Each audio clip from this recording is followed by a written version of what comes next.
Dans le cadre de l'Académie de l'air et d'espace, depuis quelque temps, on phosphore sur le sujet maintenant qui, on ne va pas dire qu'il est à la mode, mais enfin un sujet qui est vraiment d'actualité, c'est question de transport aérien durable.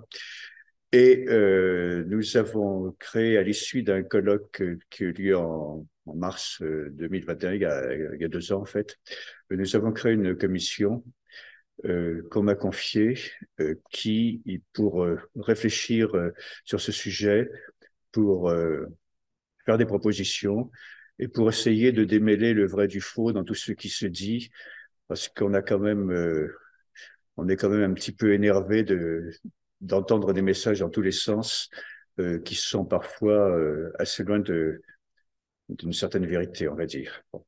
Donc, nous avons créé cette commission et avec au départ un bon paquet de membres de l'Académie, une quarantaine, et nous avons contacté une vingtaine de personnalités du domaine de l'énergie principalement, du domaine de l'énergie, des transports en général, et qui nous ont renforcés, ce qui fait que maintenant, nous sommes une soixantaine de 8 nationalités différentes, et les gens qui font partie de cette commission sont des gens qui recherchent, je dirais, l'honnêteté intellectuelle. Ils sont pour partie en fonction, donc actuellement, alors, et soumis à des devoirs de réserve en général dans les sociétés dans lesquelles ils travaillent, mais en même temps, on se dit les choses entre nous telles qu'elles sont, telles qu'on les voit, telles qu'on les comprend.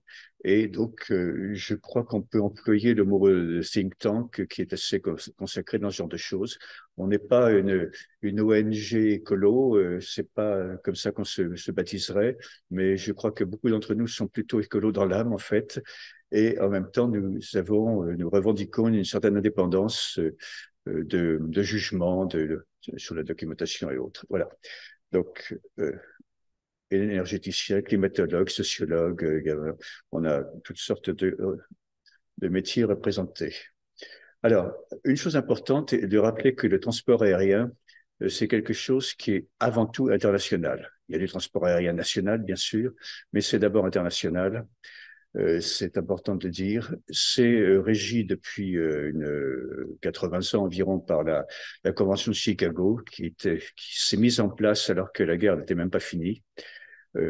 Et c'est devenu nécessaire du jour où l'aviation est devenue un vrai moyen de transport, un vrai moyen de transport collectif, et où toutes les trouvailles aéronautiques étaient faites dans ces périodes de guerre ont montré qu'on pouvait avoir une aviation commerciale vraiment importante qui n'avait rien à voir avec ce qui s'était passé dans les années 30. Donc, ceci dit, il fallait mettre en place de l'interopérabilité technique parce que il faut qu'un avion puisse se poser n'importe où et recevoir des signaux qui sont à peu près les mêmes partout.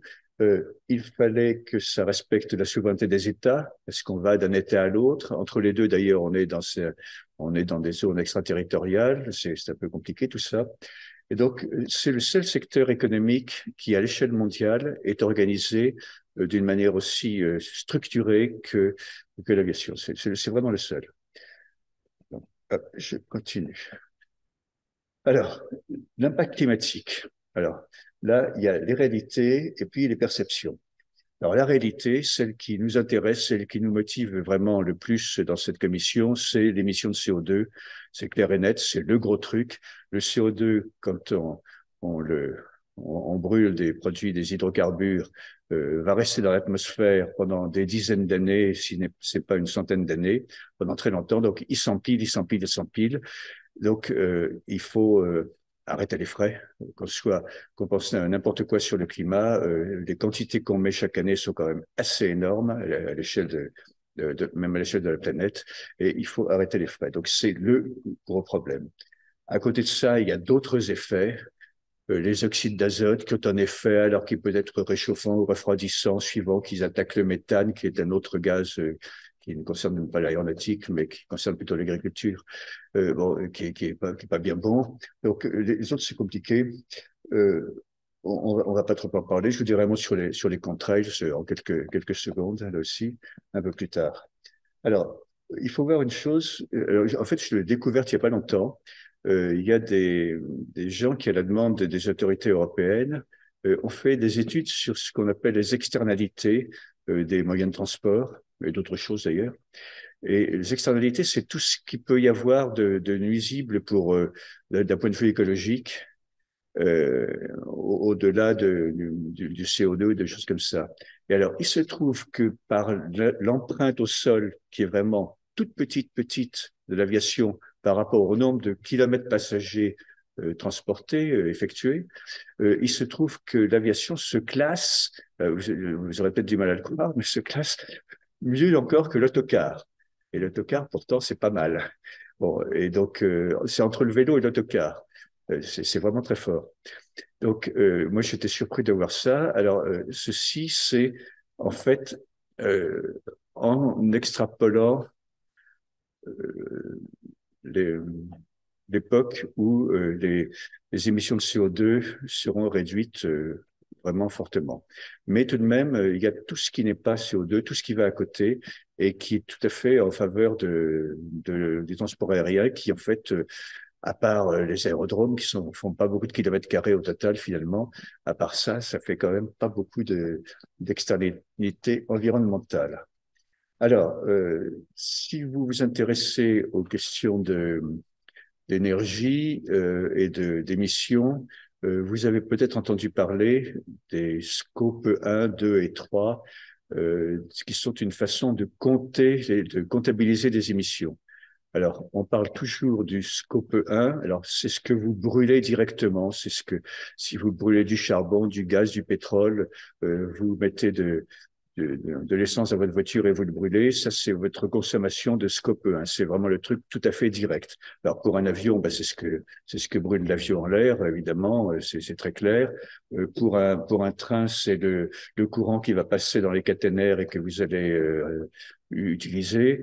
Euh, c'est tout ça. Alors, dans le cas de l'aviation, c'est 80% des émissions sont là, sont dans ce scope 1. Dans d'autres métiers, comme le ferroviaire, eh bien c'est le contraire. Il y a très peu dans le scope 1 et tout se passe dans les infrastructures, on va dire, dans les infrastructures, fabrication des machines, entretien, etc. Donc, ce qui fait que quand on fait des comparaisons, et nous sommes amusés à en faire un petit peu.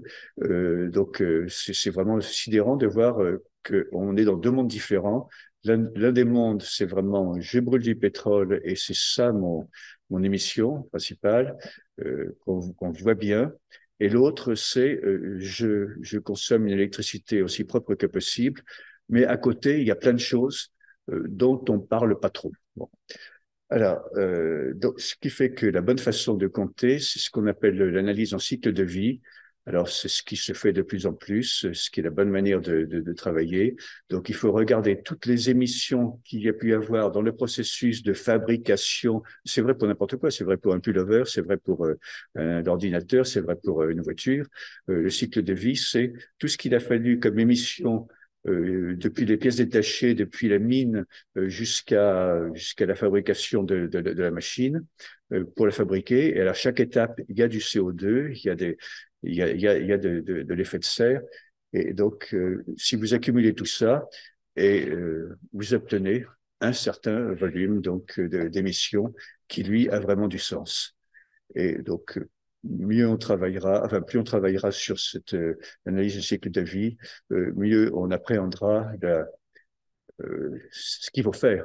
Ce qu'il faut faire. Parce qu'en fait, la société vers laquelle on se dirige, si on veut qu'elle soit décarbonée, ça veut dire que tout doit l'être. Tout doit l'être. Et tous les métiers, tous les objets qu'on va utiliser pour fabriquer d'autres objets, tout ça doit être décarboné à la base. Donc, vous empilez, vous empilez, vous empilez. C'est toute une ramification immense qui doit se décarboner depuis le début jusqu'à la fin, jusqu'au produit final. Donc, c'est ça l'analyse de cycle de vie, et c'est vraiment très, très important. Alors, ce qu'on voit aussi sur les perceptions, particulièrement en France, c'est que les gens s'imaginent que les effets climatiques de l'aviation sont beaucoup plus gros que ce qu'ils sont en réalité. L'effet qui est vraiment mesurable, c'est 2,5% à 3% des émissions de gaz carbonique mondiales. mais quand même, si on rapporte ça au domaine du transport, là, on passe à 12 ou 15%. Là, ça se voit déjà beaucoup plus. Mais lorsqu'on interroge, on fait des sondages, à Montpellier, ils ont une chaire, la chaire Pégase, qui s'intéresse à ces questions de sociologie de l'aéronautique. Et on interroge des gens, on se rend compte que le français moyen pense que c'est un bon 10% et non pas 2,5%, que c'est beaucoup plus, peut-être même plus encore. C'est comme ça. Donc l'aviation est perçue comme plus nuisible encore, si je puis dire, qu'elle n'est. Alors on voit l'aviation comme une sorte de grand coupable, coupable de tous les maux, presque, enfin, de beaucoup de maux. Vous savez, Greta, etc. Donc, c'est vraiment terrible. Alors, la visibilité de l'aviation est forte, évidemment. Un avion, ça se voit, ça fait du bruit, ça fait des traînées dans le ciel. C'est plus visible que ce que va faire la voiture ou le train. Alors, on pense que c'est un transport de riches, et là aussi, des enquêtes très simples à mener montrent que, par exemple, ce qu'on appelle les CSP, la classe, je ne sais pas comment on dit, la supérieure, etc., prennent en moyenne, enfin, sont plus représentés dans les TGV que dans les avions. Donc, contrairement à ce qu'on pourrait croire, il y a plus de gens qui gagnent bien leur vie en proportion dans les TGV que dans les avions. C'est comme ça. Alors, les inégalités sont fortes quand même. Tout le monde ne prend pas l'avion. Il n'y a pas beaucoup de gens qui prennent l'avion dans le monde, en fait. Mais qu'est-ce que ça représente? Ça reflète tout simplement les inégalités du monde. Elles sont transposées directement dans la fréquentation. Et c'est vrai pour n'importe quoi. Ce sont les mêmes qui vont dépenser beaucoup. Ce sont les mêmes qui auront les belles voitures. Ce sont les mêmes qui vont prendre l'avion, même en première classe de temps en temps. Bon, ce sont toujours les mêmes qu'on voit partout dans les inégalités. Donc, c'est pas très différent du reste. La croissance du trafic est faible, elle n'est pas zéro. Il y a une petite croissance qui se poursuit maintenant aux États-Unis, enfin en Amérique du Nord et en Europe. Bon, on est plutôt entre 1 et 2%, 2,5% par là. Bon, il y a une croissance qui continue, mais elle est faible. On ne sature pas vraiment, mais par contre, en Asie, en Afrique, la croissance est explosive, absolument explosive. C'est un, c'est un triplement je sais plus combien, 20 ans, un truc comme ça. C'est vraiment considérable. Donc, pourquoi? C'est parce que les classes moyennes de ces pays arrivent à un niveau de vie où on commence à prendre l'avion. Et ils sont très nombreux, donc ça fait beaucoup de voyageurs. Alors, ensuite, il y a un point qui est une évidence, mais qu'il faut quand même rappeler, c'est que pour le voyage vraiment lointain, il n'y a pas de substitution. On ne sait pas faire autrement. Le bateau n'est pas une solution. Le bateau est beaucoup plus polluant en termes de CO2 que l'avion. Il n'y a pas photo. Il n'y a pas photo. Et donc, si on veut voyager loin, eh bien, c'est l'avion ou bien on ne voyage pas. Enfin, c'est un fait, il faut le dire, c'est un fait de civilisation, quasiment. On vit avec ça depuis maintenant 70 ans environ, et c'est vraiment quelque chose qui est intégré à la manière de vivre, à la manière de communiquer entre les peuples, qui vraiment fait partie du mode de vie contemporain complètement. Alors, d'un certain côté, cette visibilité fait que ça joue le rôle, l'aviation joue un peu le rôle je ne sais pas si vous connaissez l'expression du canari dans la mine. Canari dans la mine, c'est les mineurs autrefois emportaient des cages à serin, là, des cages avec des canaris. Et les canaris, lorsqu'il y avait des émanations de gaz, de choses un peu dangereuses, les canaris tournaient de l'œil avant les mineurs. Donc, quand le canari tournait de l'œil, il fallait partir. Donc, c'était ça, le canari dans la mine. Alors, le canari, ça vole en plus, donc c'est un peu comme l'avion. Ça vole et ça donne le signal d'alarme, en fait. Parce que en s'intéressant à l'aviation, on est obligé on est l'étudiant, on fait ressortir derrière l'aviation euh, tout ce qu'il va falloir faire comme effort économique, social, politique en vue d'une transition énergétique. On commence à regarder, nous, par le petit bout de l'aviation, et puis on se rend compte que derrière, mais c'est beaucoup, beaucoup, beaucoup plus qu'il faut faire. Et là, on se pose vraiment des questions. Donc, vous avez peut-être vu ces jours-ci que un dossier multipartisan là, de l'Assemblée nationale est sorti sur l'énergie en France. Et vous avez vu que c'est quelque chose d'assez saignant comme dossier. Ils mettent vraiment les pieds dans le plat et ils disent tout simplement, ben, pour l'instant, on se prépare pas beaucoup. On se prépare pas beaucoup. Et nous, ça fait depuis qu'on travaille dessus maintenant depuis à peu près 2 ans, on va venir ça. Donc on n'est pas vraiment fâché de voir qu'un groupe de députés assez important, ayant interrogé des tonnes de personnes, arrive au même genre de conclusion. Donc ça nous conforte dans notre analyse. Alors, un petit mot sur ces fameuses traînées de condensation, parce que on en parle beaucoup. Il y a des gens qui nous expliquent que c'est aussi néfaste que le CO2. Bien que ces traînées disparaissent dans les minutes ou dans les heures ou dans le jour qui a suivi la formation.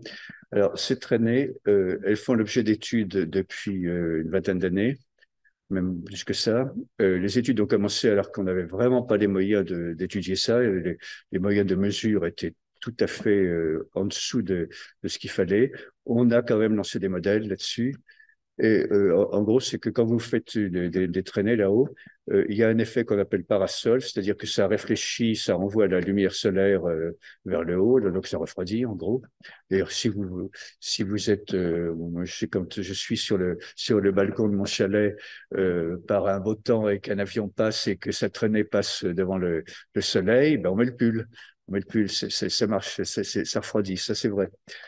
Par contre, ça empêche aussi, et surtout la nuit, où il n'y a plus de soleil, là, ça empêche aussi la chaleur en infrarouge, invisible, la chaleur de la Terre, de rayonner vers le ciel. Donc, alors, il y a la balance entre les deux, et c'est une chose c'est quand même pas des effets considérables, et la différence entre les deux, elle est vraiment très, très, très difficile à mesurer. Les phénomènes physiques sont très compliqués, vraiment très, très compliqués. Et rares sont les gens qui maîtrisent les différents domaines physiques qui sont concernés par ce bazar. Donc, on ne sait pas trop. Alors, 5 équipes de chercheurs pendant l'épisode Covid, où les vols se sont presque arrêtés pendant plusieurs mois, ont essayé de mettre à profit le trou donc, et la relative absence de contraintes pendant quelques temps pour voir si on mesurait quelque chose. Ben, en fait, on n'a pas vu grand-chose. On n'a pas vu grand-chose. Alors, sur les 5 équipes, il y en a une qui dit, ah oui, ça conforte mes modèles. Enfin, ma fourchette est assez large. Je reste dans la fourchette d'incertitude. C'est bon. Et puis, les autres ont dit, il y en a qui ont dit, ben, finalement, il y a peut-être rien du tout. Donc, on ne sait pas trop. Donc, alors, aujourd'hui, dans les documents du GIEC, c'est clair. Le document du GIEC dit il y a une fourchette d'incertitude qui va en gros de 0 à beaucoup. On va prendre le point milieu parce qu'il faut bien dire quelque chose. Donc voilà, c'est ça. Mais pour l'instant, il n'y a pas grand-chose qui étaye ce raisonnement. Donc les chercheurs cherchent, on rame, on essaie de faire des mesures, mais on n'est pas au bout de l'histoire là-dessus. Alors ce qu'on sait par contre, c'est que si vraiment il y a un problème, avec les nouveaux carburants qu'on peut doser de manière à ce qu'ils émettent très peu de ce qu'on appelle, enfin des composés très charbonnés, on va dire, qui déclenchent bien ces trucs-là, avec des nouveaux carburants ou avec des manœuvres d'évitement en se ralliant à la météo, des gens qui travaillent abondamment là-dessus. Si vraiment il y a un problème, on pourra les éviter ou en éviter 80%. Si vraiment il y a un problème. Mais c'est pas certain qu'il y ait un problème. Donc, il faut faire cette petite parenthèse quand même. Maintenant qu'on dit que le CO2 est vraiment le gros problème, et c'est celui qui nous occupe vraiment intensément, c'est vraiment le CO2. Donc, alors, les, les hydrocarbures, le kérosène, vous savez, le kérosène, c'est quelque chose qui est voisin du diesel et de l'essence. Enfin, c'est un carburant qui a une bonne densité énergétique et qui est assez facile à manipuler. Donc, il a l'avantage d'être liquide, de rester liquide dans une gamme de température qui est celle de l'aviation, depuis les zones les plus froides, aux limites de l'Arctique, jusqu'à l'avion qui chauffe au soleil sous l'équateur. Bon, donc ça marche bien. Ces risques relatifs ont été maîtrisés au fil des années, mais il aura fallu quand même très, très, très, très longtemps avant de les maîtriser suffisamment. Et donc, sa densité énergétique est tout à fait remarquable. Alors, si on veut le remplacer, il faut emporter un truc léger et très énergétique. Et quoi? Alors, les moteurs électriques avec sur batterie, c'est lourd. Il y a des applications possibles. Je vais vous montrer une image dans quelques secondes. Euh, mais c'est pas extrapolable à des gros avions qui iraient loin. C'est vraiment pas du tout, du tout, du tout. Il faudrait que les batteries soient, je sais pas combien de fois plus énergétiques au kilo. Donc, il s'en faut de beaucoup, beaucoup, beaucoup, beaucoup. On voit pas. Donc, ensuite, avec l'hydrogène gazeux et des piles à combustible, on peut faire des choses. On peut faire des choses comme on peut le faire sur les voitures, là. Mais là aussi, on a vite quelque chose d'encombrant. Et puis, les moteurs électriques, il faut mettre avec. Mais les moteurs électriques, ça n'aime pas, ça s'alourdit très vite quand la puissance augmente. Et ça n'aime pas l'altitude non plus. Les hautes tensions, ça marche pas, ça flash en altitude, donc c'est pas des choses très très commodes à manipuler. Mais c'est pas sans espoir, avec quand même des limites, parce que l'énergie au kilo, une fois qu'on met tout le bazar qu'il faut, est quand même pas du tout aussi bonne qu'avec le kérosène. Et du coup, ça vous fait un avion plus lourd. Et comme l'avion est plus lourd, il lui faut plus d'énergie, etc., etc. Et ça boucle quelque part. Mais à la fin, vous finissez par dépenser beaucoup d'énergie. Alors ensuite, vous avez l'hydrogène liquide qui avec un moteur thermique, avec un moteur d'avion classique, en gros, on va dire, ça brûle bien l'hydrogène, ça brûle pratiquement comme le kérosène, enfin, en regardant les choses d'un peu loin. Et donc, c'est pas mal parce que au kilo, ça a 3 fois plus d'énergie que le kérosène. Ça, c'est vraiment très, très bien, mais c'est terriblement encombrant. Et même liquide, avec les réservoirs cryogéniques qu'il faut mettre autour, comme vous êtes à 20 degrés Kelvin, tout près du zéro absolu, là, c'est quelque chose qui se conserve pas bien, qui demande des isolants énormes. Et pour l'instant, il n'y a pas de technologie magique sur ces isolants qui permettent de percer là-dessus. Pour l'instant, on n'en est pas là. Je vous en dirai quelques mots dans un moment. Plus la manipulation au sol et à bord qui est délicate parce que l'hydrogène, euh, il y aura au Centre Étienne de Toulouse d'ailleurs un exposé entier là-dessus. C'est un fluide bien particulier. Bien, ben, pour vous dire, l'hydrogène, c'est le seul gaz, je crois, qui passe à travers certains métaux. Parce que la molécule est toute petite, ça arrive à passer à travers certains métaux. C'est vraiment un gaz difficile. Et quand il est liquide, c'est encore plus compliqué. Bon, alors, voilà. Donc, je vous montre quand même un exemple. Là, c'est un avion école qui est électrique, qui est certifié depuis quelques années, qui commence à bien se vendre. C'est une société qui est, je crois, slovéno-italienne, mais qui a été rachetée par un grand, un grand avionneur américain, là, celui qui fait Bell et toutes ces sociétés. Et donc, ça marche, ça marche. Il y a 1 heure d'autonomie. C'est très bien, c'est très bien. En plus, c'est un moteur qui fait très peu de bruit. C'est super. Et si les batteries s'améliorent un petit peu, bah, ça va faire des choses tout à fait sympathiques. Mais on reste dans des petites dimensions et du vol court et pratiquement du vol à vue parce que quand on dit 1 heure, là, c'est sans réserve. Il ne s'agit pas de se dérouter sur un aéroport à 100 km de là après. Bon, donc j'ai mis une blague en bas, là. J'ai mis une blague qui était de quoi faire rêver les jeunes de Poitiers. Si on veut interdire aux jeunes de rêver d'avion, ben, on peut les faire voler là-dessus. Là, ils pourront rêver. Alors, je continue. Alors, un mot quand même encore sur l'hydrogène, à part les difficultés d'emploi, c'est que quand on s'est beaucoup lancé sur l'hydrogène il y a pas mal d'années déjà, on voyait le pouvoir calorifique de l'hydrogène qui est élevé par rapport au kérosène. Mais quand on regarde l'énergie qu'il faut pour amener à bord la quantité d'hydrogène sous forme liquide, sinon c'est pas comprendre, sous forme liquide qui va bien, on s'aperçoit que la fabrication par rapport au carburant dont je vous parlais, ça marche mieux. C'est les pertes à la fabrication, c'est le rectangle vert là. Donc il y a moins de pertes à la fabrication. Par contre, la liquéfaction d'hydrogène, le descendre en température et le liquéfier, ça c'est très énergivore. C'est très, très énergivore, plus des petites bricoles que j'ai mises en rouge.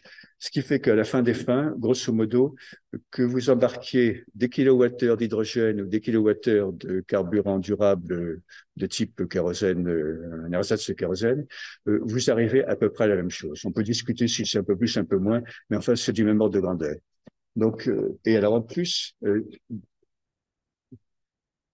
en plus, ce qui est embêtant avec l'hydrogène, c'est que, vu qu'avec la techno d'aujourd'hui, euh, il est un peu plus encombrant, un peu plus lourd en définitive à trimballer.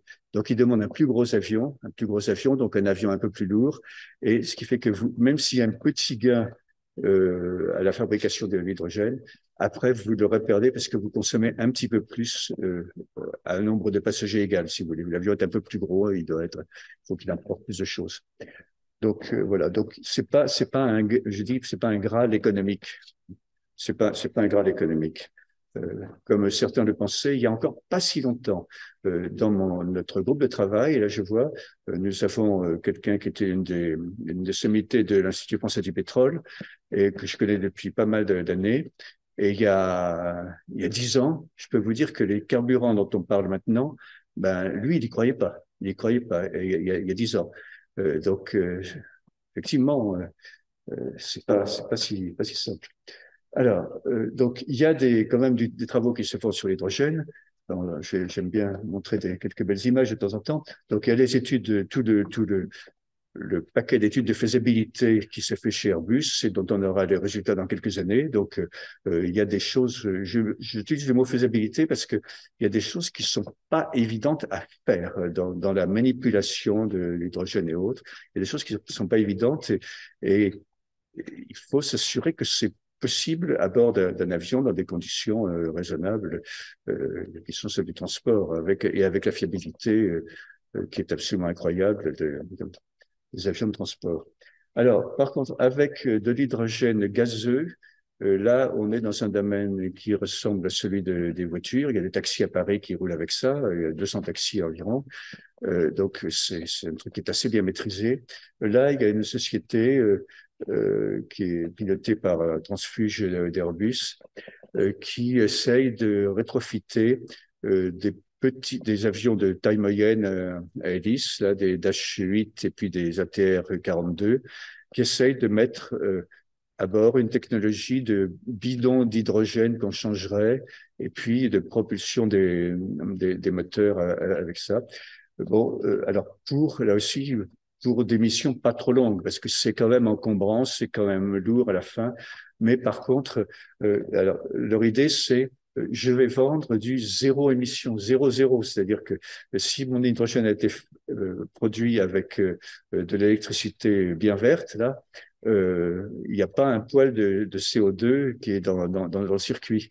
Tandis qu'avec les carburants dont je vais vous parler plus longuement, il y a des gens qui ont du mal à comprendre ce que c'est qu'une addition, une soustraction, et qui ne veulent pas comprendre que si on va chercher dans l'air le gaz carbonique qui va servir à faire le carburant et qu'ensuite on réémet ce gaz carburant, ça sera neutre à l'arrivée.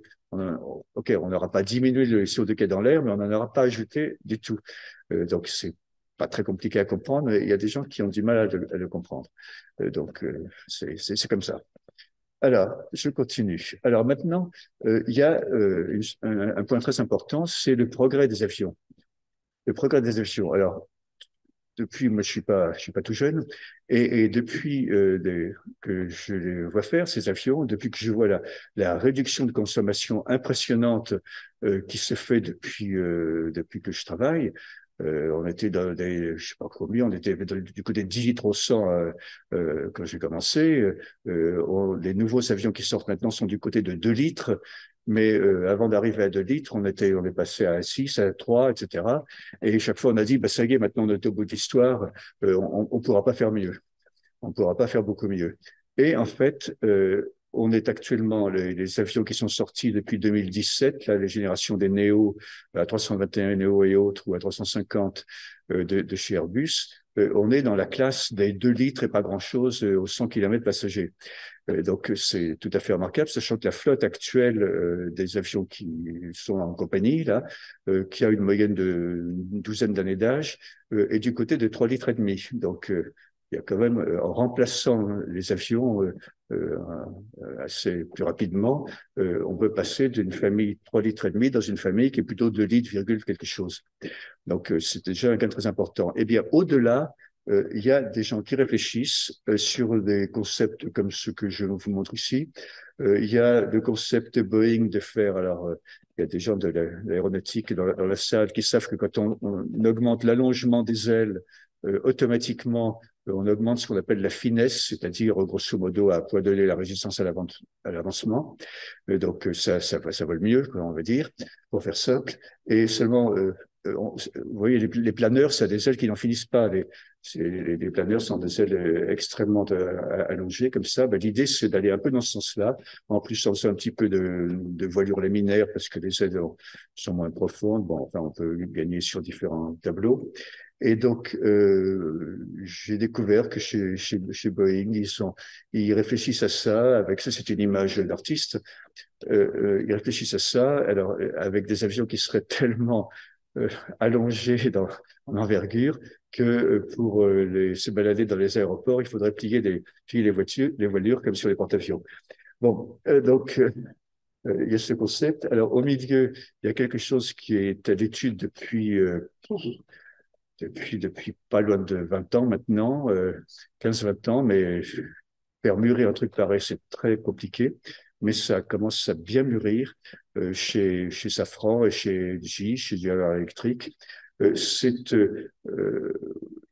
pour propulser un avion à l'économie, vous avez intérêt à avoir un moteur le plus gros possible pour, euh, pour une poussée donnée. C'est-à-dire que vous poussez beaucoup d'air et pas beaucoup. Et c'est plus efficace que les premiers moteurs à réaction qui poussaient peu d'air et à grande vitesse. Donc, vous avez intérêt, c'est ce qu'on appelle le grand taux de dilution, c'est le terme consacré. Vous avez intérêt à avoir une sorte de très grosse hélice. Et donc, alors, il y a un moment donné où le carénage qui se met autour de ce du ventilateur, en quelque sorte, qui est à l'entrée du moteur, ce carénage devient trop lourd, trop volumineux. Alors, est-ce qu'on peut s'en passer? Ben, oui, l'idée, c'est oui, moyennant quelques astuces derrière, le redresseur et autres. Et donc, à l'heure actuelle, Safran avec GE sont très avancés sur différents concepts qui ressemblent à ce que vous voyez là. Et à pousser données, masse données et autres, il y aura un gain de, ils estiment, pas loin de 25% de consommation, ce qui est tout à fait considérable. Alors, si vous partez, imaginons qu'on fasse ce gain en partant de 2 litres au 100, ben, vous tombez de 2 litres à 1 litre et demi. C'est quand même pas rien. Donc, il y a des choses prometteuses. Alors, on gagnera peut-être pas sur tout, mais en même temps, il y a donc l'histoire des ailes plus allongées, un peu de la minéralité et puis de l'allègement de partout, parce que les gens qui font des structures, des équipements, tout ça, tout le monde travaille sur la fabrication additive ou ces méthodes-là pour gratter du poids partout. C'est pas absolument essentiel de l'avoir. Et donc là aussi, chaque fois que vous gagnez des kilos, ben, vous gagnez en proportion pratiquement, vous gagnez le carburant en proportion des kilos que vous avez gagnés. Donc tout ça, ça bosse. Alors plus sous d'autres concepts dont je ne connais pas grand-chose que j'ai cité là parce que j'ai trouvé cette image, mais ils ont d'autres choses dans leur carton, mais que si je les connaissais suffisamment, je ne vous les montrerai pas. Alors ensuite, j'ose dire là-haut que j'ose, enfin je suis pas le seul à le dire. Si l'aviation est née avec le pétrole, comme se plaît à le dire Jean Gavici, nous disons, elle lui survivra avec l'aide de solutions qui sont déjà dans les cartons. Parce que nous avons les SAF, donc les Sustainable Aviation Fuel. Alors maintenant, on commence à dire en français les carburants d'aviation durable, les CAD ou CAD. Soyons français. Donc, au départ, ce sont surtout les biofuels qui sont des huiles, en fait, des huiles un peu transformées, entre l'huile de table l'huile des frites et puis ce qu'il y a dans le kérosène, du point de vue chimique, il n'y a pas beaucoup de chemin à faire. C'est un bon rendement, c'est facile.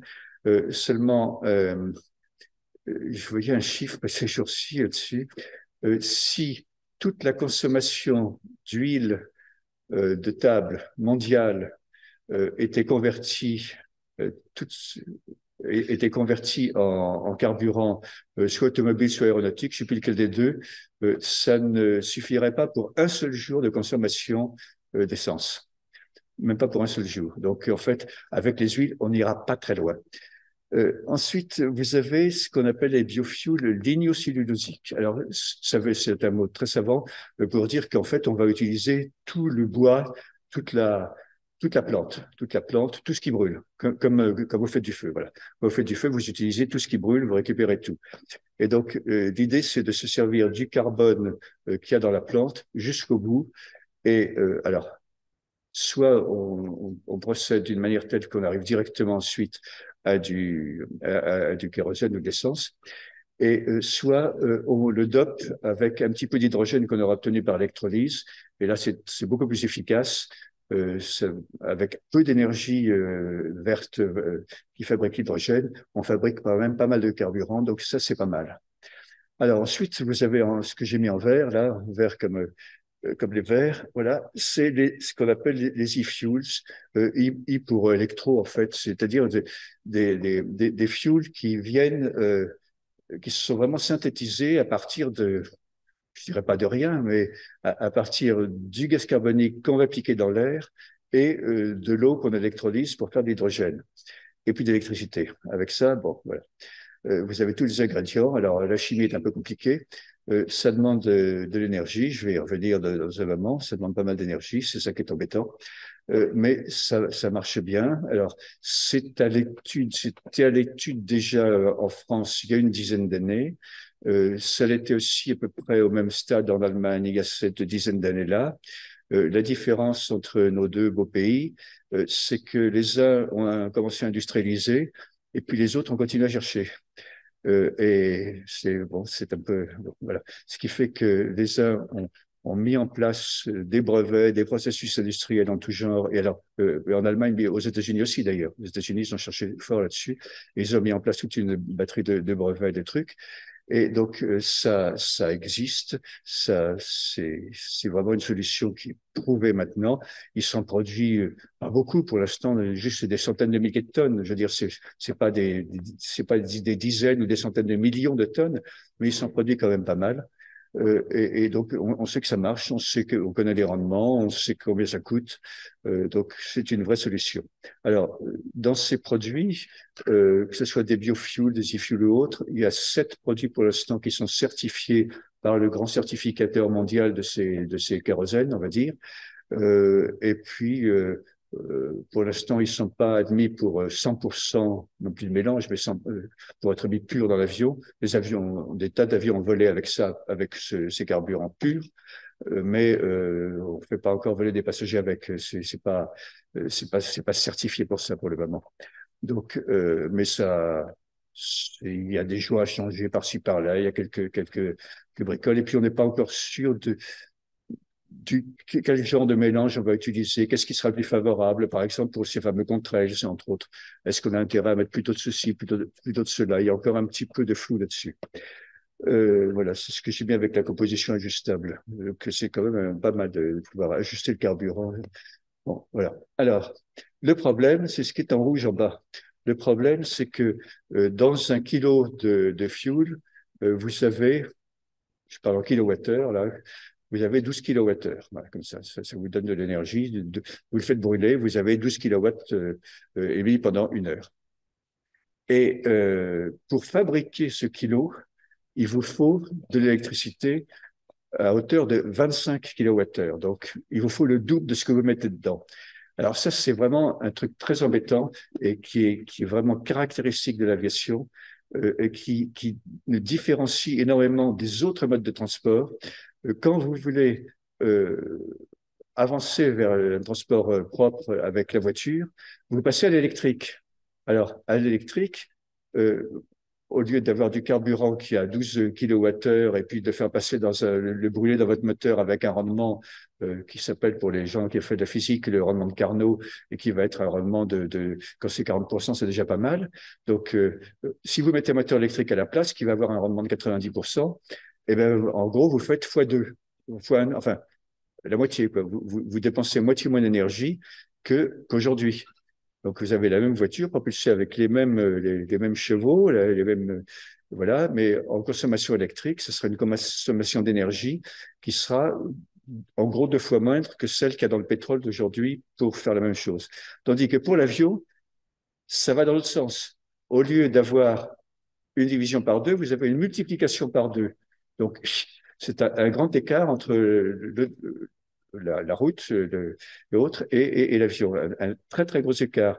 Et ça fait vraiment tiquer les politiques qui commencent à découvrir ça, parce qu'ils disent, mais attendez, mais vous représentez que 2,5% des émissions, et vous allez nous demander 10% ou 15% d'électricité. Qu'est-ce que c'est que ça? Qu'est-ce que c'est que ça? Alors que pour la voiture, ben, c'est l'inverse. La voiture, c'est je ne sais plus combien de pourcents des émissions, mais ils vont vers la réduction.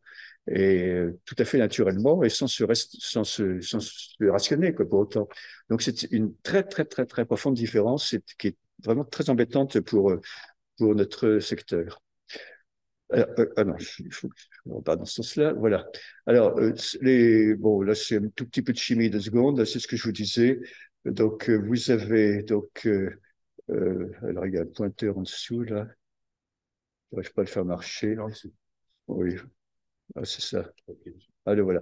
Alors vous avez les huiles là qui sont là, voilà. Et c'est un très bon rendement et on fabrique, on le convertit en carburant très très facilement, voilà. Vous avez les plantes en général.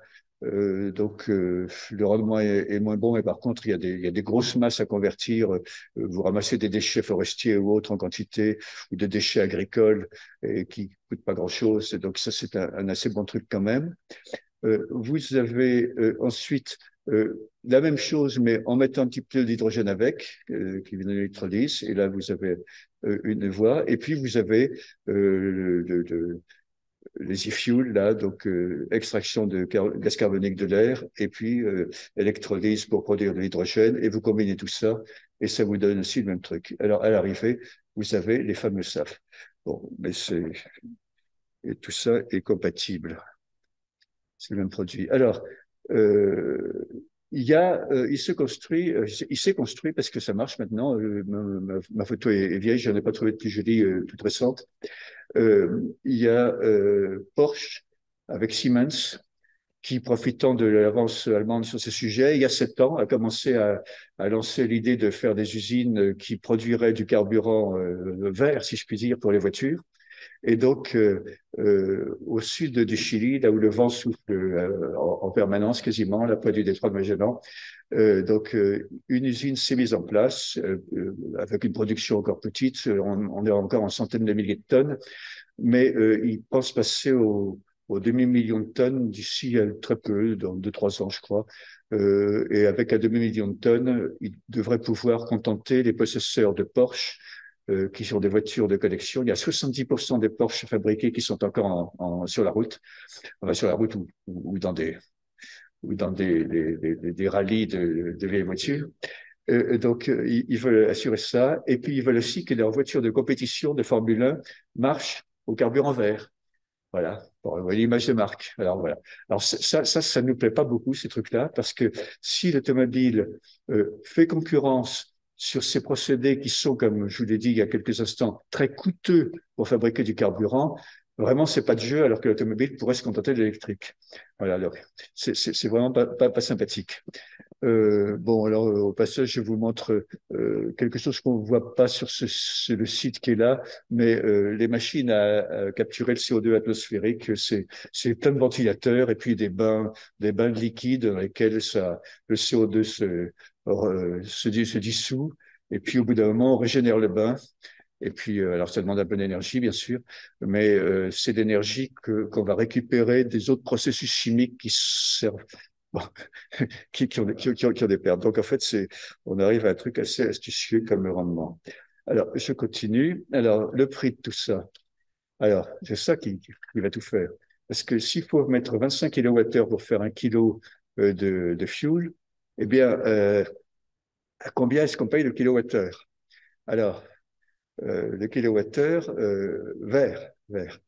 Donc, éolienne, panneaux solaires, ou alors peut-être pas vert, euh, mais pas renouvelable, mais le nucléaire, mais qui est quand même un sacré bon dépannage.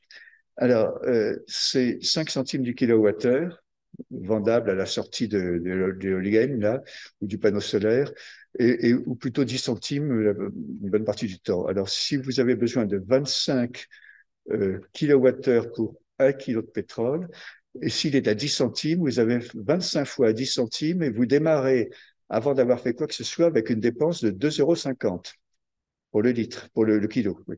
Voilà. 2 € pour le litre.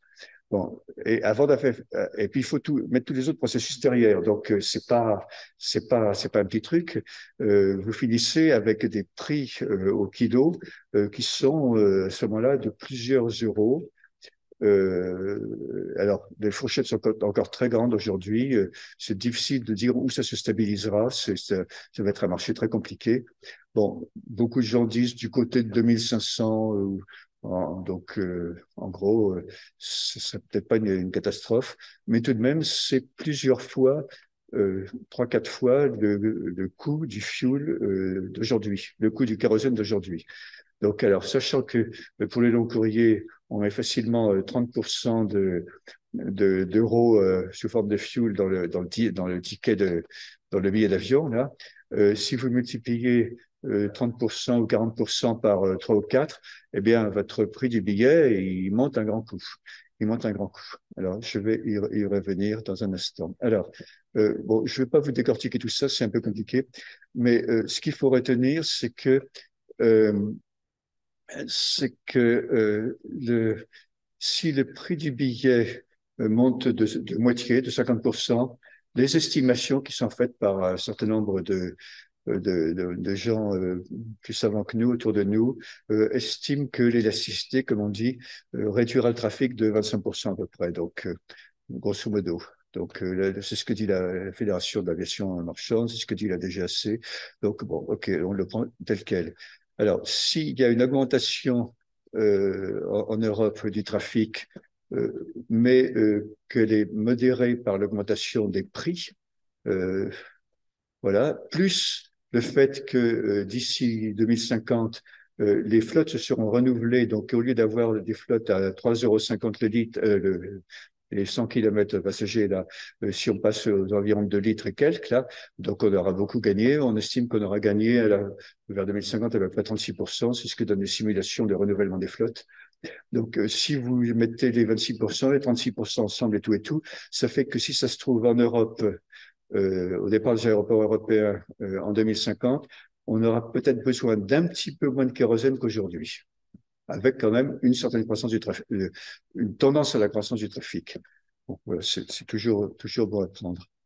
Alors, ensuite, voilà, donc je reviens à ces histoires de prix et d'énergie et qui sont importants, je rappelle. Donc, il faut distribuer environ 7 millions de tonnes de kérosène par an. Ça sera peut-être un petit peu moins dans quelques dizaines d'années. Et si on veut fabriquer ce fuel entièrement avec les e-fuels, là, ceux qui sont vraiment à partir de pure énergie sans faire appel à la biomasse, il faut 150 TWh. Alors les TWh, c'est des milliers de milliards, des milliers de milliards. C'est quand même beaucoup, beaucoup, beaucoup. Alors, vous allez voir pourquoi c'est beaucoup. Alors, il y aura peut-être un petit peu de bio dans l'histoire, et puis la compensation, j'y viendrai, mais ça va faire quand même beaucoup. Alors, là, c'est quelque chose que vous avez peut-être déjà vu, qui est un peu compliqué à lire, mais qui vous montre l'énergie primaire. Alors, le petit bouton qui est là. Voilà. Alors, à gauche, c'est ce qu'on appelle l'énergie primaire, et ce dont on nous rebat les oreilles en nous disant qu'on a une production nucléaire merveilleuse. Alors, en énergie primaire, le nucléaire, c'est 1000 TWh seulement. Les produits pétroliers et autres, c'est environ 800 TWh. Et puis, les renouvelables et compagnie, c'est à peu près 200. Bon. Alors, seulement, le nucléaire, il faut le faire passer par des centrales thermiques, là, et fabriquer l'électricité avec. On ne sait pas s'en servir autrement. Et donc, c'est la flèche jaune qui sort là, et ce qui fait qu'avec ces 1000 TWh, on sort avec à peu près 400 d'électricité. Donc, en fait, le nucléaire, c'est bien, mais c'est pas si merveilleux que ça. Alors, sachant que la consommation finale dont on a besoin, c'est à peu près 1600 de cette unité, et qu'il y en a actuellement, aujourd'hui, il y en a 1000 qui viennent du fossile, directement, charbon, produits pétroliers raffinés, gaz naturel, et puis chaleur commercialisée, mais qui vient on brûle des trucs, là. Bon, voilà. 400 qui viennent des différentes électricités renouvelables ou nucléaires. Et puis voilà. Donc là, en fait, le total est de l'ordre de 1600, mais il y a 200 qui se baladent un petit peu partout. Il y a des déchets, là, il y a des divers. Là. Voilà. Donc, les plans actuellement, enfin ceux qui sont à jour maintenant, le scénario RTE 2050 nous propose 750 TWh. Alors, oui, aujourd'hui, on en consomme 1600 et on nous dit, alors, il faudra faire votre affaire de 750. Ah, bon. Alors, je, je sais que du côté de l'aviation, on ne part pas dans le bon sens puisqu'il en faudra plus là où il faut, je ne sais plus combien, 15 ou 20% de ce qu'il y a, de ce qu'il y a à droite, du paquet de 1000, là, il en faudra 150, peut-être TWh. Donc là, ça va monter. Alors, les autres, alors pour les voitures, ça va descendre, ça c'est bien. Pour les logements, on parle de gagner 30%. Bon, c'est sympathique. Mais pour tout un tas de trucs industriels et autres, je ne sais pas, il y a il y a peu d'informations synthétiques qui circulent là-dessus. Les additions de tous les corps de métier, de tous les secteurs, on les trouve pas facilement.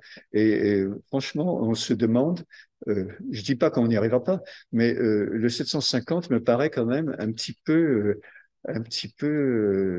du rêve. Alors, l'Académie des technologies, avec laquelle on travaille beaucoup maintenant, a une idée là-dessus qu'elle essaie de faire passer, c'est de dire, bon, déjà, si on passait de 750 à 1000, ça serait mieux.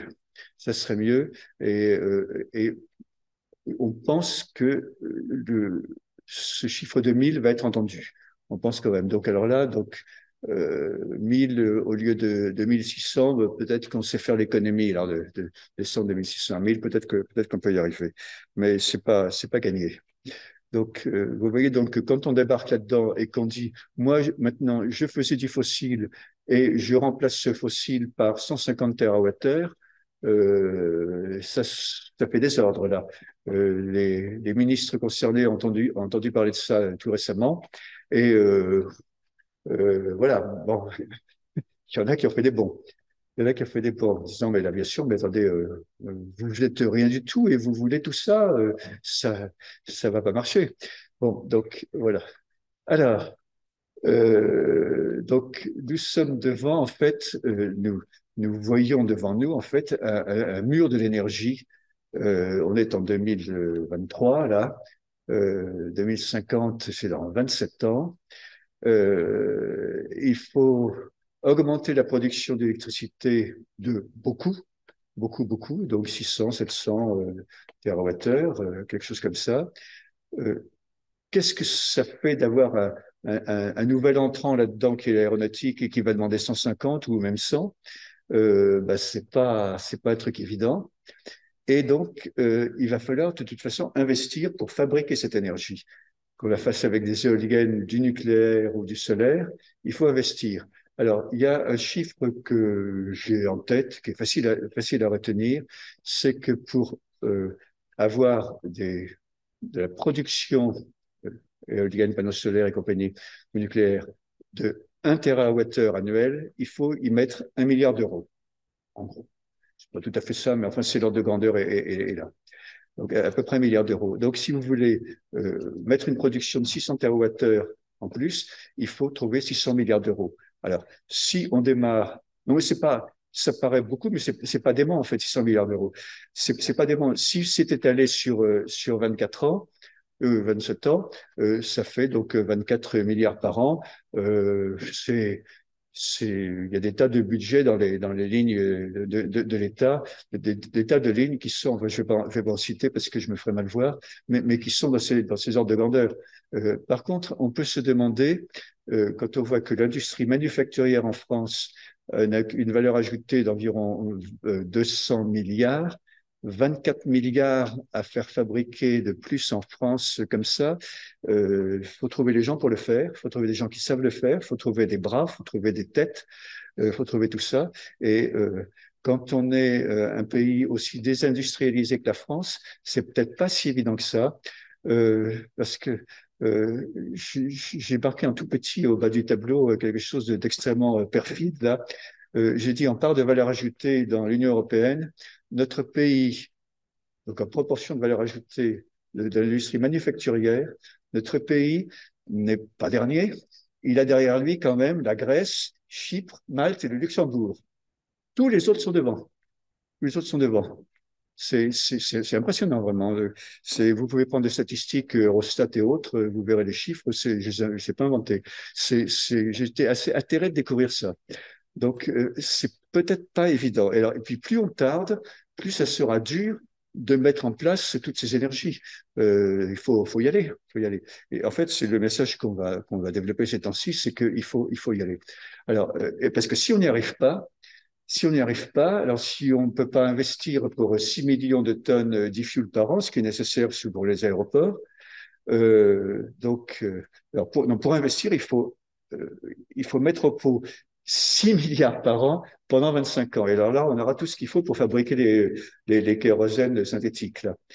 Par contre, s'il faut les importer au prix fort dans les mêmes années, là, à ce moment-là, il faudra dépenser 24 milliards par an ad vitam aeternam, enfin, jusqu'à ce qu'on s'équipe nous-mêmes. Donc l'équation, elle est quand même économique, elle est quand même assez simple. Maintenant, c'est Yaka Faucon, même si l'équation est simple, comment est-ce que ça sera possible? Alors, on peut aussi faire autre chose. On peut importer de l'énergie fossile et puis payer ce qui s'appelle il y a des schémas de taxation internationaux, emission trading scheme, etc. Bon, qui on peut payer pour dédommager du fait qu'on fait beaucoup de CO2, mais c'est pas, ça va devenir très coûteux. On peut essayer de planter des arbres, mais quand on regarde le nombre d'arbres qu'il faut planter par an pour faire l'équivalent des 6 millions de tonnes, la France sera très rapidement recouverte de forêts, entièrement, vite fait. Donc, dernière solution, c'est de capter le CO2 de l'air, c'est pas trop cher, et d'enfouir dans des d'anciens gisements de pétrole ou dans des sites qui s'y prêtent bien.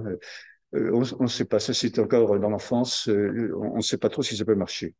Donc, alors, si on n'y arrive pas, c'est ça, donc au risque de payer très cher. Alors, on peut effectivement compter un peu plus sur les biofuels. Donc, alors, voilà, avoir plus d'électricité verte en quelque sorte, mais seulement, c'est toujours pareil, euh, l'électricité, c'est hors de ma vue, pas dans mon jardin, pas de nucléaire. Il faut que les mentalités évoluent pour qu'on puisse mettre des énergies vertes, des productions d'énergie verte un peu partout. Et alors ensuite, il y a d'autres questions. C'est comment ça peut pouvoir se débrouiller tout ça.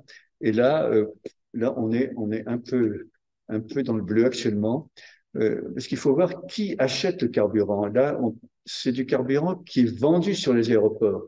Les aéroports, ce sont des pompistes. Le carburant est acheté, ils sont presque transparents à l'achat du carburant. Il y a Shell, il y a Total, il y a tous ces grands trucs qui sont derrière, qui vendent le carburant, et eux, ils le mettent à bord.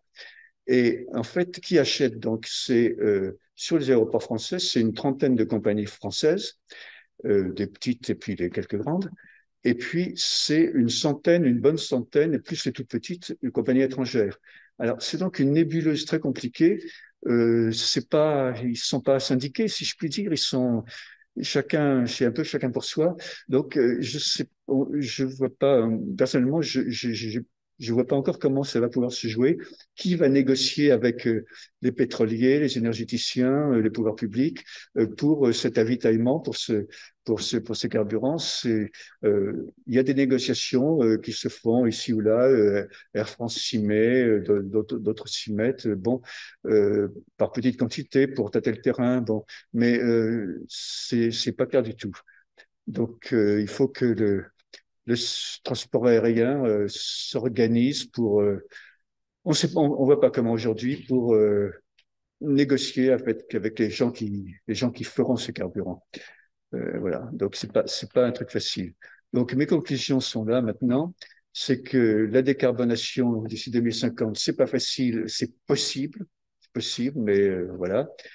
Il faut arrêter de tergiverser. Alors, on le voit à l'Union européenne actuellement, ils sont en train de se chipoter sur des choses du second ordre par rapport à l'effet principal qui est quand même le CO2 dont il faut se débarrasser.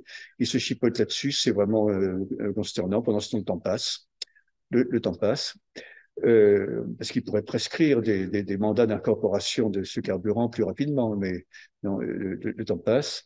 Donc, les carburants qui domineront, ce sera donc les fameux SAF, ces carburants synthétiques, donc avec la capture du CO2 de l'air, parce que là, la ressource est quasi illimitée, en fait. C'est pas comme les ressources bio qui resteront limitées à peut-être 20%. L'adaptation des moteurs à ce nouveau kérosène, elle est en préparation, mais là, on n'est pas du tout inquiet là-dessus. Alors, donc, ce qui va nous poser un problème, c'est la montée en puissance de l'industrie d'énergie. Et ça, c'est comme vous l'avez vu avant, c'est quand même un gros problème. Et si on démarre pas cette montée en puissance assez vite, on ne sera pas prêt en 2050, parce que ce sera de plus en plus, le mur sera de plus en plus raide à monter. Voilà. Donc, les pays qui feront pas cet effort d'investissement, ben, ils paieront au prix fort leurs importations, beaucoup plus cher que les carburants d'aujourd'hui, beaucoup plus cher. Et encore, il faudra qu'ils en trouvent. Donc, la ressource financière est donc une des clés du problème, mais, il y a une autre chose, c'est qu'il y a un besoin qui est politique, celui-là, d'un besoin d'une certaine adhésion des populations, de cohésion qui va bien au-delà du secteur de l'aérien, parce que l'aérien est quand même un petit joueur par rapport au total.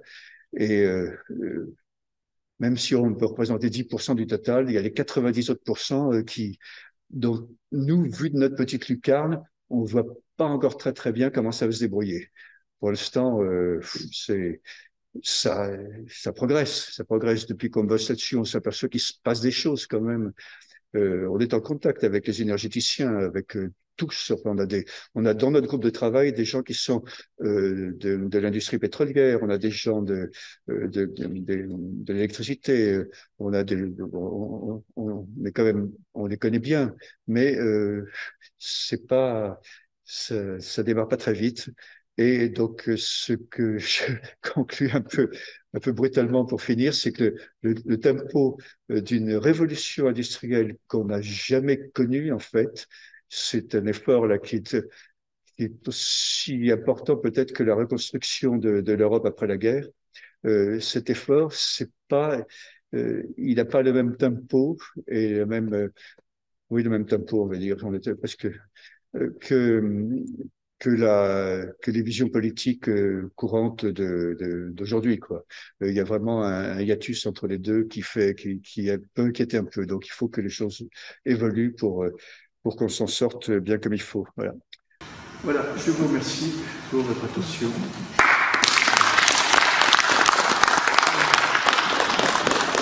Merci Xavier pour cette superbe présentation qui est consternante à la fin. Non, mais effectivement, ça ne régale pas d'optimisme. On peut, mais comme on dit, il y a qu'à faucon, quoi. Il y a qu'à faucon. C'est possible, mais nous, d'autres que nous, il y a quand même pas mal de gens Alors, il y a des pays qui s'y mettent vraiment. Bon, il y a le plan, comment il s'appelle déjà, le plan américain là, qui est sorti il y a quelques temps, qui donne non pas des impôts sur les taxes sur les carburants, mais qui donne des incentives pour fabriquer les carburants qui vont bien. Donc Biden a lancé tout un truc où les Américains, qui étaient quand même pas mal partis, s'engouffrent dedans.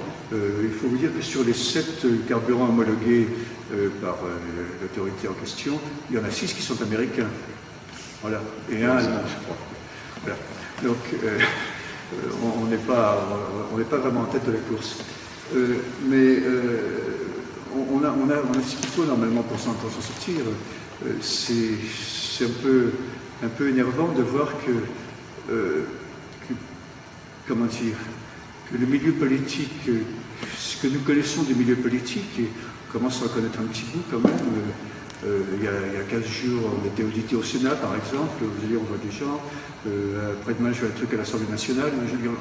On n'est pas tout à fait absent de ça. On a dans le groupe de travail des gens qui participent directement à l'élaboration des feuilles de route nationales qui présentent leur truc à la ministre de la Transition énergétique directement. Enfin bon, on a des retours directs de ça. Et pour l'instant, on sent pas bien le truc. Bon, je suis un peu impatient. J'aime bien que les choses avancent. Et ça me trouble. Donc d'où mon mélange d'optimisme et de pessimisme. On pourrait, mais voilà. Merci Xavier de ton exposé. Tu as dit au début qu'on avait une chance inouïe, c'est que l'aéronautique était gérée au niveau mondial. Là, tes conclusions que tu as présentées là, est-ce qu'elles sont reconnues au niveau mondial? Et dans ce cas-là, est-ce qu'il peut y avoir une action mondiale pour jouer sur ce tableau, ou est-ce que c'est chaque pays qui va bricoler dans son coin? Il y a l'OACI, l'Organisation de l'Aviation Civile Internationale, qui regroupe tous les pays de l'ONU, qui est sous l'égide de l'ONU. C'est une organisation qui a une autorité. Voilà. Une autorité, ne serait-ce que parce qu'il faut que tous les avions aient une certaine interopérabilité, tous ces machins, il y a des tas de règles qui dépendent d'eux. Donc l'OACI, au mois d'octobre, a voté une résolution qui est il faut que pour 2050, on se débrouille pour être décarboné. Alors, les conditions, c'est un petit peu compliqué, bon, mais pour être décarboné, pour être neutre en émissions de CO2 en 2050. L'objectif est annoncé. Et les 193, il faut l'unanimité des 193 pays, et donc à l'unanimité, ils ont voté oui, en 2050, on va tâcher d'être décarboné. Voilà. Alors on en est là. Maintenant, c'est bien, c'est beaucoup mieux que rien, mais il faut bien démarrer par quelque chose. C'est la première fois qu'il y a un engagement pareil qui est pris. Alors maintenant, il faut le transformer. Et, voilà. Alors là, au niveau de l'Europe, il y a beaucoup de choses. Il y a un truc qui s'appelle RefuelEU, qui est en discussion, en trilogue, comme on dit, entre la Commission et le Parlement, etc. Et donc, qui va établir pour les vols intérieurs européens un mandat d'incorporation en 2050, alors suivant que le Parlement demande 85% et la Commission demande 65% à peu près, donc déjà ils ne sont pas d'accord entre eux, bon, de l'incorporation de SAF dans les avions, là. Donc ce sera une obligation pour les avions qui circulent en Europe, voilà, mais on ne peut pas l'imposer aux avions qui ne sont pas dans les vols intérieurs européens. Donc, ensuite, alors je ne suis pas du tout spécialiste de ça, mais Michel Wackenheim, qui est le président de notre académie, lui, là, qui a été l'ambassadeur de France à l'OACI, d'ailleurs il n'y a pas tellement d'années, et le directeur de l'aviation civile française, nous explique ça bien comme il faut. Alors, il y a des choses qui sont lignes aériennes qui sont gérées entre nations, de point à point, entre nations, qui ont des accords binationaux, et il y a un certain nombre de règles qui sont internationales complètement. Et il y a un panache, c'est assez compliqué le paysage. Alors, comment tout ça va se débrouiller? Là, il il y a du grain à moudre, oui, il y a du grain à moudre. Mais beaucoup de pays, quand même, beaucoup de pays entreprennent des efforts. Bon, alors, plus ou moins adroit ou maladroit. Quand on voit les efforts allemands, par exemple, c'est assez consternant parce qu'ils ont sabré leur nucléaire, pas si mal que ça, et puis maintenant ils se retrouvent vraiment le bec dans l'eau avec de l'énergie intermittente qui ne marche pas trop bien, et ils importent du gaz et du charbon et tout, ils ne savent pas quoi faire.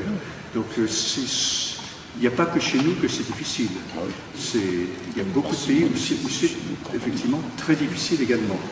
Alors après, est-ce qu'il faut extrapoler ce genre de soucis, d'inquiétude au monde entier? Il y aura des bons, il y aura des moins bons. Il y a des pays qui, par exemple, comme le Brésil, se préparent joyeusement à avoir quasiment tout en bio, parce qu'ils ont beaucoup de place, ça pousse tout seul là-bas. Donc, eux, ça ne leur fait pas peur. Il y a d'autres pays qui ont beaucoup de soleil et qui disent avec nos panneaux solaires, on va faire tout ce qu'il faut, il n'y a pas de souci, on fera venir de l'eau d'où il faut, parce qu'il faut de l'eau, quoi. Il faut de l'eau, du gaz carbonique et du soleil. Donc, mais il y en a d'autres qui sont un petit peu comme nous, en fait. Il y en a d'autres qui font comme nous. Mais je pense que. Alors nous pensons aussi, c'est peut-être en tant qu'Académie de l'espace, on est forcément un peu biaisé, mais nous pensons aussi que si dans des grands pays aéronautiques comme la France et l'Allemagne, qui sont les grands pays d'Airbus, vous savez, on vend des quantités d'Airbus, maintenant c'est absolument hallucinant. Je ne sais plus combien, c'est pas 800 par an, un truc comme ça, c'est complètement fou. Si des grands pays comme ça ne sont pas fichus de produire les carburants qui vont bien pour ces avions, je dirais, pour parler vulgairement, ça la fout mal. Il y a quelque chose qui colle pas bien quand même. Je pense que ça pourrait, d'une manière que je ne m'explique pas trop, mais au feeling, mais ça pourrait faire du tort quand même, si on était les seuls à ne pas être capable d'avoir ces carburants. Donc, bon, voilà. Après, une question. Il y a une autre question? Oui, Françoise. Je voudrais vous parler de l'A380. Comme vous le savez, il ne vole plus en France, mais il y a 2 avions qui ont servi à faire des essais. Il y en a un qui a été donné au musée de l'air et de l'espace, que je connais très bien, et un autre qui se trouve à Toulouse, qui a été piloté par le pilote d'essai Claude Delay. Alors, il est question maintenant d'utiliser justement l'Airbus qui est 380 qui se trouve à Toulouse, pour y introduire un moteur à hydrogène, parce que, comme vous l'avez dit, les conteneurs occupent beaucoup d'espace et actuellement, il n'y a pas de siège. Et avec 2 niveaux, il y a vraiment beaucoup d'espace. Et donc, il semble qu'il y aura un essai vers 2026, justement, avec alors là, je vais faire sourire mon compère Jean-Claude Gironde, parce que nous sommes compères dans la gestion des entretiens de Toulouse. Et alors, oui, il a le programme, oui, il n'arrête pas de faire de la réclame. Il se trouve que dans les entretiens de Toulouse, j'ai une action, j'ai un domaine. Un domaine, ça s'appelle un domaine. Et il y a 4 conférences sur des sujets comme ça. Et dans mes 4 conférences, c'est encore sur le programme, là, je devais avoir une des conférences qui était justement sur ce banc d'essai volant. Bon, et la conférence a été retirée. Oui. Bah oui. Alors, ils nous ont foutu dans quelque chose. Il a été retiré parce qu'ils n'étaient pas prêts. C'était pas venu parler. On s'est trouvé un peu bête. On a réussi à faire un changement de portage au dernier moment. Bon, on a quelqu'un qui va nous parler d'hydrogène à la place. L'hydrogène en tant que gaz et fluide, pas facile. Et donc on s'est récupéré, mais pour avoir... alors que les gens étaient déjà inscrits. Bon, voilà. Alors, ça veut dire que c'est pas un sujet facile. C'est pas un sujet facile. C'est... comment dire sur le prospectus de la conférence d'aujourd'hui, il y avait une petite image d'une aile volante en bleu, là. Bon, c'est une petite maquette d'avion à hydrogène qu'on m'avait offerte. Voilà, oui, c'est ça, voilà. Alors, derrière, vous avez les montagnes qui sont en vue de mon chalet. Et la maquette, elle est grande comme ça, mais je l'ai prise en gros plan, ce qui fait qu'on voit un bel avion. Alors, cet avion à hydrogène, cette aile volante à hydrogène, il se trouve que dans les années pré-2000 et 2000, quand j'étais à l'ANERA, dans notre groupe de prospective de l'ANERA, j'ai fait travailler des gens sur les sujets d'avions à hydrogène, assez abondamment. Ils ont étudié ce qu'avaient fait les Russes 10 ans avant ou 15 ans avant. Déjà, il y a un petit peu qui avait l'hydrogène dans les années 90. Et puis ensuite des programmes de recherche européens là-dessus, donc on a bossé là-dessus. Et on a été jusqu'à inventer des trucs fumants. On dit, puisque l'hydrogène, il faut le garder à des températures cryogéniques extrêmement froides, ben on va en profiter pour avoir des moteurs à aimant supraconducteurs à température moyenne, et on aura des moteurs beaucoup plus petits qui seront avionnables. On a été jusque là, on s'est bien amusé, quoi. Enfin, on n'a pas passé beaucoup de milliers d'heures là-dessus, mais enfin, on a quand même regardé le truc de près. Mes connaissances datent de cette époque-là.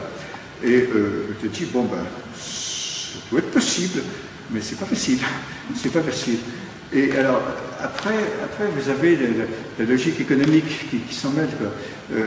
Si on arrive avec de très bonnes idées, j'aime pas dire jamais, parce que, comme je l'ai répété de temps en temps en me vantant effrontément, il m'est arrivé dans ma carrière professionnelle là, que des choses qu'on me déclarait comme impossibles ont été réalisées.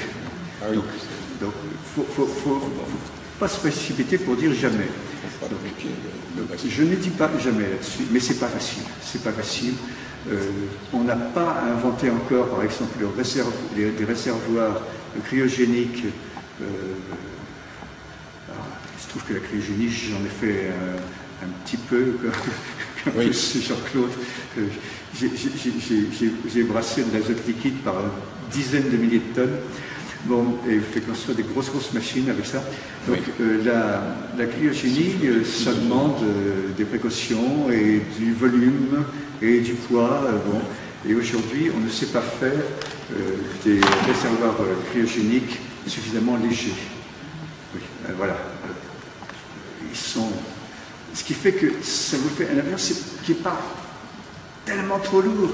Mais quand vous avez un carburant de synthèse qui vous demande à peu près la même énergie de fabrication et qui, lui, peut être interchangeable avec l'autre et puis être entré progressivement en service avec 1%, 10%, 20%, jusqu'à 100% avec les avions existants et les nouveaux, vouloir faire un saut dans l'hydrogène, c'est vraiment... moi, ça me fait penser à l'histoire Concorde. Voilà, on voulait faire un très grand saut avec le Concorde, voilà. Merci Xavier pour cet exposé difficile quand même. Et on arrive à des conclusions un peu pessimistes quand même pour l'instant. Enfin bon, mais t'as dit, c'est pas parce qu'on croit que c'est pas possible qu'on ne va pas le faire en finale.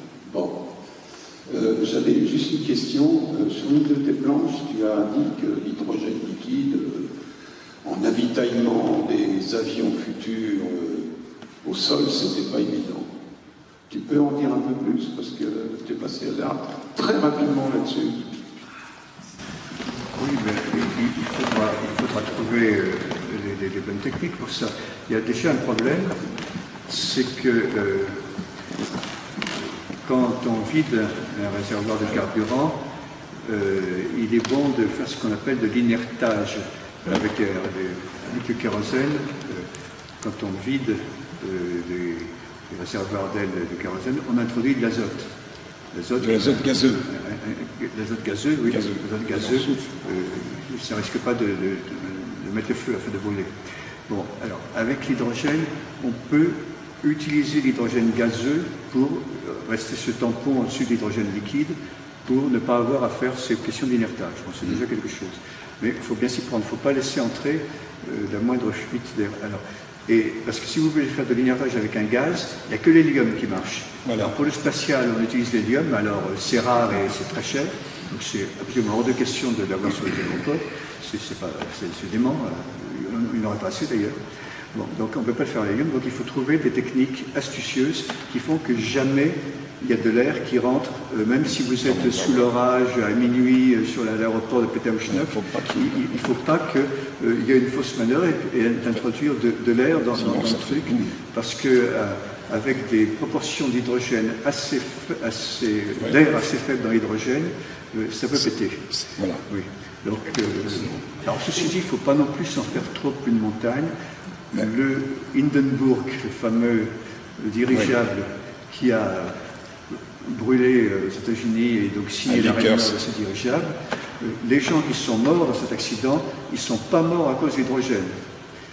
Ils sont morts brûlés par le fuel des moteurs qui restait encore, il restait encore du fuel. Et lorsqu'il s'est craché à la fin, le fuel a pris feu, ils ont été grillés par le fuel.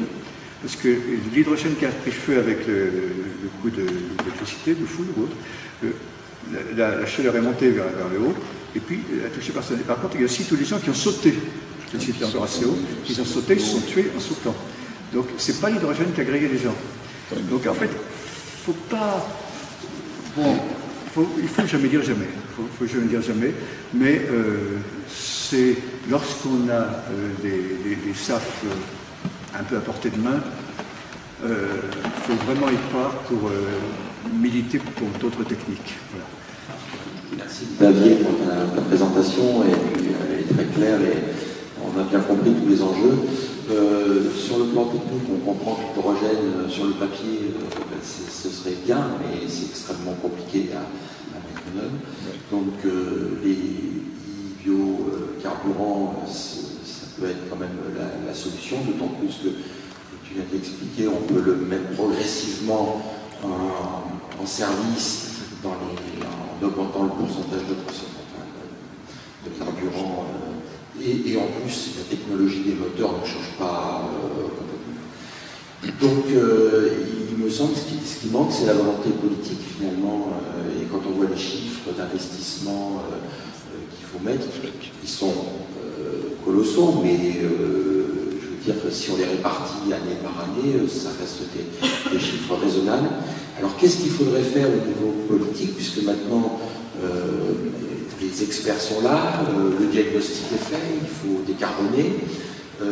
Qu'est-ce qui va manquer pour donner le coup d'arrêt, et comment peut-on faire pour que les politiques prennent les bonnes décisions rapidement et qu'il y ait une indépendance au niveau, mettons, européen pour gagner de la souveraineté de fabrication de ces carburants dont on va avoir besoin pour continuer à faire voler nos merveilleux avions. Expliquer, il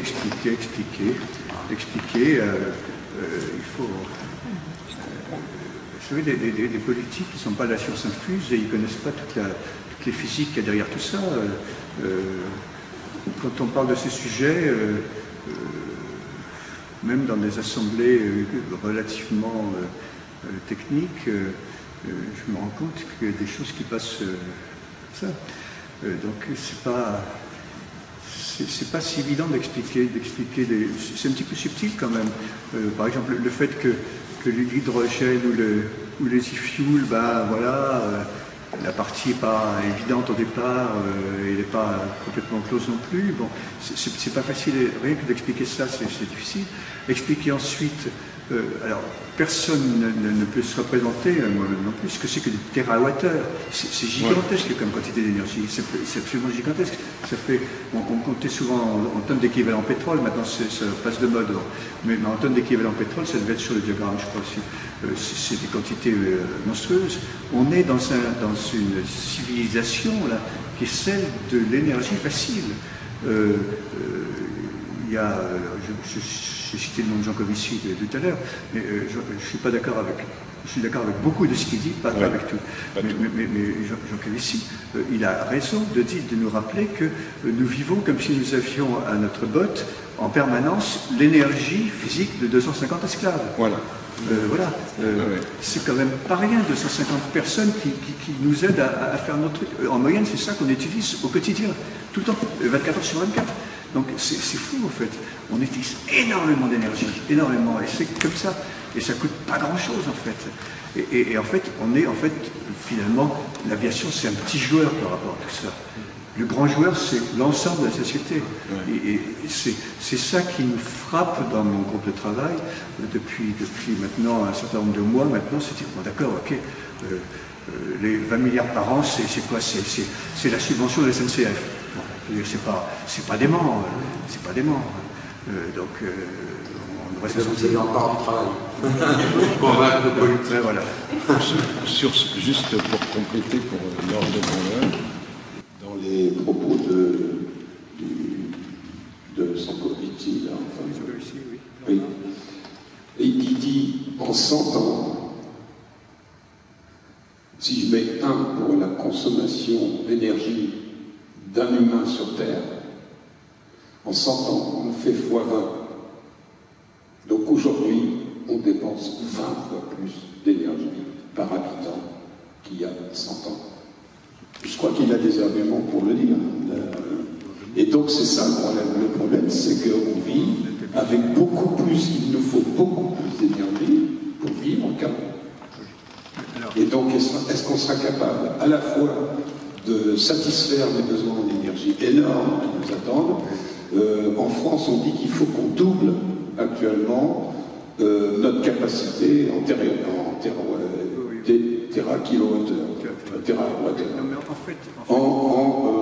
d'ici 2030.